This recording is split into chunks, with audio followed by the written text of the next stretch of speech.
High সবাইকে, তোমাদের সঙ্গে অনেকদিন পর একটা নতুন দিন শেয়ার করছি। এখন অবধি আমি কালী পুজো, জগদ্ধাত্রী পুজো কোনোটারই ভিডিও দিয়ে পারিনি। যাই হোক, গতকালকে আমরা গিয়েছিলাম ফিল্ম ফেস্টিভ্যালে, মানে কলকাতা ইন্টারন্যাশনাল ফিল্ম ফেস্টিভ্যাল, যেটা হয়েছিল ধর্মধান্য অডিটোরিয়ামে। আর আমরা তিনজনে এখানে পৌঁছে গেছি। আর পৌঁছে যাওয়ার পরেই প্রথমে দেখলাম টোনা গাঙ্গুলি তার পুরো টিম নিয়ে, মানে স্টুডেন্টসদেরকে নিয়ে চলে এসছে এখানে।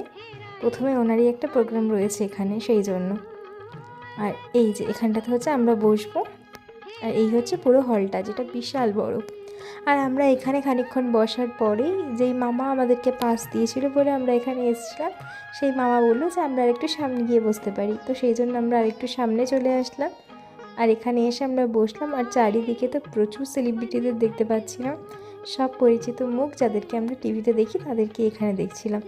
বেশ ভালো লাগছিল। এখানে ছিল তিয়াশা লেপচা, হরনাথ চক্রবর্তী, তারপরে দেখলাম এখানে কোয়েল মল্লিক, রঞ্জিত মল্লিক, এরাও চলে এসছে।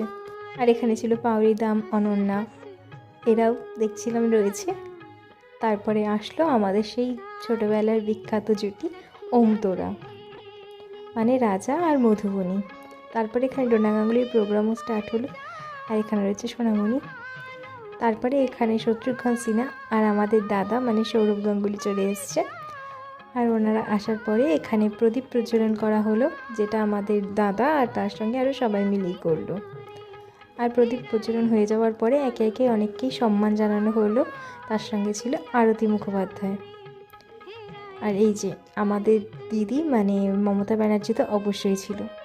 তারপরে এখানে সৌরভ গাঙ্গুলি, আরও প্রসেনজিৎ চ্যাটার্জি, এরকম অনেকেই আরও বক্তব্য রেখেছেন। আর তার সঙ্গে এখানে চলে আসলো জিৎ মাদদানি, তার সঙ্গে তো এখানে দেবও ছিল। আর এরকম আরও অনেক সেলিব্রিটি ছিল। দেব এখান থেকে খানিকক্ষণের মধ্যে বেরিয়ে যাচ্ছিল দেখলাম। আর তারপরে প্রোগ্রামটাও শেষ হয়ে গেল, আর আমরা একটু বেরিয়ে গেটের সামনেটাতে প্রথমে এসে দাঁড়ালাম।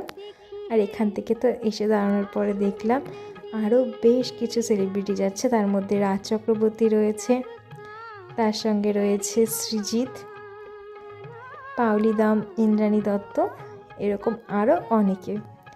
আর এদেরকে দেখা কমপ্লিট হয়ে যাওয়ার পরে আমরা যখন বেরিয়ে আসছিলাম, তো তখন আমরা ভাবলাম একটা ভিআইপি গেটের সামনে গিয়ে দাঁড়াই। আর ভিআইপি গেটের সামনে গিয়ে দাঁড়ানোর পরে আমরা দেখলাম এখানে রয়েছে মিমি চক্রবর্তী। আর এই যে সিরিয়াল করে এনাকে ঠিক আমি নামটা জানি না।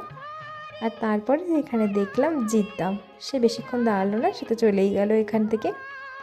আর এইভাবেই আমরা সমস্ত সেলিব্রিটিদের দেখে বাড়ির পথে রওনা দিলাম। ভিডিওটা আজকে কেমন লাগলো জানিও, আর পরের ভিডিওগুলো দেখো। Tata, by.